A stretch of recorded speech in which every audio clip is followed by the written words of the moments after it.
দর্শক আপনারা দেখতে পাচ্ছেন বিচারপতি মানিককে কিলকুশি থাপ্পড় দেওয়া হচ্ছে এবং তাকে ভুয়া ভুয়া চতুর্দিকে ধ্বনি দেওয়া হচ্ছে এবং খুবই করুণ পরিস্থিতি, তাকে সিঁড়ি দিয়ে উঠানো হচ্ছে, একজনের ডিম মারতেছে এবং আমরা খুব করুণ পরিস্থিতির মধ্যে আছি, খুব অসুস্থ লাগতেছে।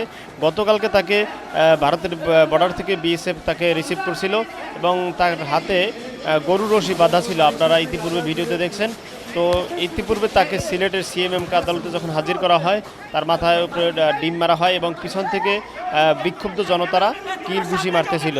তো এখন তাকে আদালতে উঠানো হচ্ছে এবং কিছুক্ষণ আগেও তার মাথায় হেলমেট ছিল না, চতুর্দিকে বিক্ষোভের কারণে এবং তার প্রতি আক্রমণাত্মের কারণে তার মাথা থেকে হেলমেট ছুটে যায়। তো পরবর্তীতে পুলিশরা আবার আমাদের আইনশৃঙ্খলা বাহিনী তারা আবার হেলমেট লাগিয়ে তাকে সেভ করেন। যাই হোক, মানে চতুর্দিকে বিশেষ করে আদালতের বাইরে তার বিরুদ্ধে স্লোগান হচ্ছে।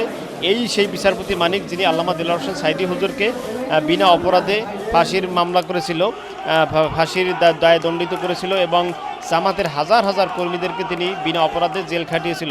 শুধু তাই না, এই বিচারপতি মানিক তা একটা টকশোতে, কিছুদিন আগে এক টকশোতে আপনার এক মহিলাকে রাজাকারের বাচ্চা বলে গালি দিয়েছিল, সে ভিডিও নেট দুনিয়ায় ভাইরাল হয়েছিল। শুধু তাই নয়, এই বিচারপতি মানিকের অপরাধ জানলে আপনারা অবাক হয়ে যাবেন।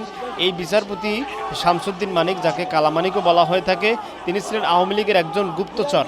বিচারকের আদালতে, নিরপেক্ষতার আদলে সে ছিল আসলে আওয়ামী লীগের এবং ভারতের একজন রয়ের এজেন্ট। শুধু তাই নয়, তার বিরুদ্ধে বহুত মামলা আছে। বিশেষ করে গণকমিশন নামে একটা গঠন করা হয়েছিল, যে গণকমিশন ছিল মুসলমানদের বিরুদ্ধে, ইসলামের বিরুদ্ধে, এবং এই গণকমিশন মাদ্রাসা মসজিদের বিরুদ্ধে প্রচুরভাবে ষড়যন্ত্র করেছিল এবং মাদ্রাসাকে জঙ্গি ট্যাগ দিয়েছিল। শুধু তাই নয়, এই বিচারপতি শামসুদ্দিন মানিক একবার রাস্তা দিয়ে যাচ্ছিলেন, তখন এক ট্রাফিক পুলিশ তাকে সালাম দেয়নি বলে তিনি ওই ট্রাফিক পুলিশকে ঘন্টার পর ঘন্টা রোদের ভিতরে জনসম্মুখে কান ধরিয়ে দাঁড় করে রেখেছিলেন। আজকে তার করুণ পরিস্থিতি, আজকে পুলিশরাও তাকে ব্যারিকেড দিয়ে রাখতেছে না এবং তিনি ভয়ে আদালতে নিচের যাচ্ছেন না, কারণ নিচে বিক্ষুব্ধ জনতা তাকে পেলে মেরেই ফেলবে, এমন একটা অবস্থা।